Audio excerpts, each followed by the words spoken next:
ಅನ್ಸುತ್ತೆ ಸ್ಟೆಪ್ ಹಾಕೋದು ಮಾತಾಡೋದು ಸ್ವಲ್ಪ ಗೌರವ ಜಾಸ್ತಿ ಒಲ್ದಂತವ್ರು ಅವರು ಶಾಸಕರು ಆಗಿದ್ದಾರೆ. ಇವಾಗ ನಮ್ಗೆ ಸಂತೋಷ ಆಯ್ತು ಅವರು ನಡೆ ನುಡಿ ಮಾತುಗಳು ಐದರಂತ ಜನಾಂಗಕ್ಕೆ ಐದರಂತ ಗೊತ್ತದು. ಹಿಂದೆ ಇದೇ ನಾವು ಏನಾದ್ರು ನಮ್ಮ ತಾಲೂಕಿನಲ್ಲಿ ಇಲ್ಲಿ ಜಿಲ್ಲೆಯಲ್ಲಿ ನಾವು ಗ್ರಾಮ ಪಂಚಾಯತಿ ಲೆವೆಲ್ ಇದ್ವಿ. ನಾವು ಜಿಲ್ಲೆ ಲೆವೆಲ್ ಇದ್ದಿಲ್ಲ, ತಾಲೂಕಿಗೆ ಹೋಗಿದ್ವಿ. ಆದ್ರೂ ರೆಪ್ರೆಸೆಂಟ್ ಇದ್ರು, ಬಟ್ ಪ್ರಿಫರೆನ್ಸ್ ಕೊಟ್ಟಿದ್ದಿಲ್ಲ ನಮ್ಗೆ. ಬಟ್ ಈ ನಮಗೆ ಜಿಲ್ಲೆ ಲೆವೆಲ್ ಅಲ್ಲಿ ಕಾಂಗ್ರೆಸ್ ವತಿಯಿಂದ ಸ್ನೇಹಿತರು ಮಾಜಿ ಶಾಸಕರು ಗೊಲ್ಲರಿಗೆ ಕೊಟ್ಟರು. ಅದೇ ರೀತಿ ನಮ್ಮ ಬಿಜೆಪಿ ಎಸ್ ವಿ ರಾಮಚಂದ್ರ ಅವರು ಗೊಲ್ಲರಿಗೆ ಕೊಟ್ಟರು. ಯಾರೊಂದಿಗೆ ಅಲ್ಲಿ ಬರು ಗೆದ್ದು ಬರ್ರಿ ಅಂತ ಎರಡು ಕೊಟ್ಟರು. ನಮ್ಮ ಸಿದ್ಧಾಂತದ ಮೇಲೆ ನಾವು ಹೋದ್ವಿ, ಅವ್ರ ಸಿದ್ಧಾಂತದ ಮೇಲೆ ಅವ್ರು ಹೋದ್ರು. ಏನೋ ಸಮಾಜದವರು ಬೇರೆ ಸಮಾಜದವರು ಕೆಲವು ಸಿದ್ಧಾಂತ ಕೈ ಹಿಡಿದ್ರು.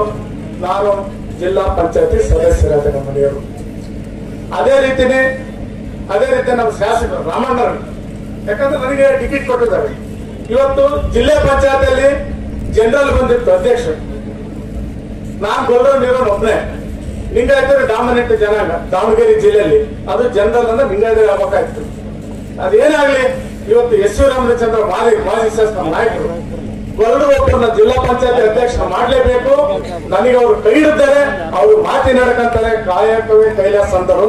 ನಾನು ಖಾಲಿ ಮಿಗಿತೀನಿ, ನಿಮ್ಮೆಲ್ಲರಿಗೂ ಖಾಲಿ ಮಿಗಿತೀನಿ ಅಂತ ಹೇಳಿ ಗೊಲ್ಲರಿಗೆ ಅಧ್ಯಕ್ಷ ಮಾಡ್ಲೇಬೇಕಂತ ಹೇಳಿ ಇವತ್ತು ಜಿಲ್ಲೆ ಲೆವೆಲ್ ಅಲ್ಲಿ ಗೊಲ್ಲರು ರಾಜಕೀಯ ಮಾಡಬಹುದಂತ ತೋರಿಸಿದ್ದಾರೆ.